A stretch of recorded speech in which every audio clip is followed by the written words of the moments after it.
Alors, on vient de passer 1 heure ensemble pour ce Wake Up spécial Cloud. Maher, tu es responsable de l'équipe Cloud. Et toi, David, tu es expert architecte Cloud. Est-ce que vous pouvez me partager pourquoi ce choix, cette ambition de migrer de façon aussi massive vers le Cloud?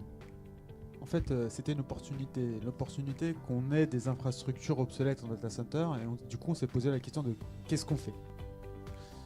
On a pris le temps de réfléchir, on a pris quelques semaines pour réfléchir. Et après, par rapport à notre besoin, qui était une réduction du time to market, une amélioration de l'agilité et aussi une amélioration de la performance, le cloud public s'est proposé comme la bonne solution. Effectivement, la démarche de GRT Gaz est assez exemplaire en ce qu'elle représente beaucoup d'entreprises aujourd'hui. La question du cloud se pose généralement, qu'on aille chez Amazon, chez Azure, chez Google. C'est quelle est la raison fondamentale qui me fait y aller? Non, effectivement, j'ai plus de data center à gérer, ça va plus vite, je crée de l'agilité. C'est aussi potentiellement ramener du contrôle, la maîtrise financière et apporter ensuite de la transformation forte. Et on passe par la transformation des équipes. Comment vous y êtes pris? Comment on va dans le cloud? Donc on a constitué une équipe d'interne et on allait chercher de l'expertise à l'extérieur pour pouvoir se former, comprendre et faire les bons choix. Ce qu'on appelle faire un CCOE, le Cloud Center of Excellence, c'est mettre la connaissance en interne pour éviter les intermédiaires qui nous rajoutent des temps de traitement. Si on veut créer de l'agilité, il faut qu'on puisse poser une question, avoir la réponse dans la journée. On est sur des délais extrêmement courts. Et l'important aussi, c'est d'être en maîtrise des concepts, de la culture, pour pouvoir la distiller constamment dans l'entreprise. Comment on va dans le cloud? Comment vous y êtes pris?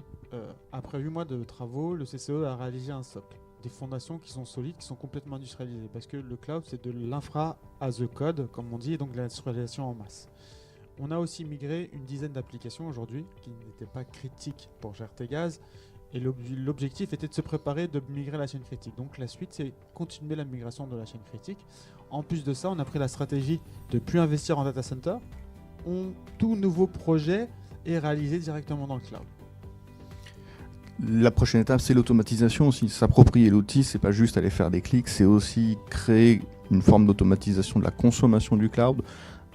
L'automatisation ne signifie pas qu'il n'y a pas de pilote derrière tout ça, il faut maîtriser l'ensemble des outils, donc il faut communiquer, il faut éduquer les gens, il faut les former, les accompagner.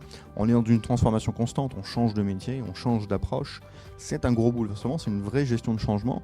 Et comme toute gestion de changement, elle commence par de l'humain et elle finit par de l'humain.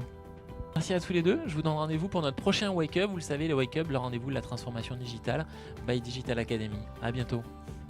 Parce que lui, il dit on va avoir du bonus parce qu'il pense à son bêtisier.